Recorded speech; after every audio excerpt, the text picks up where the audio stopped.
A esplanada portuaria de Porto do Son acollía esta pasada fin de semana a cuarta edición do Rompetiño Jam, o festival de cultura urbana que está arrasando entre a mocidade, non só da comarca, senón tamén de toda Galicia.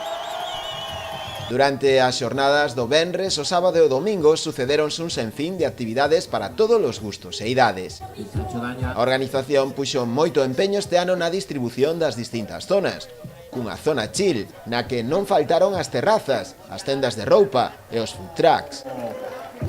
Outra zona deportiva, onde se desenvolveron as exhibicións e competicións de parkour, BMX, skimboard ou roller. E outra de concertos, coas actuacións de grupos como Los Alcántara, de Tetas Band ou de Las Dance, ou tamén as sesións de DJ.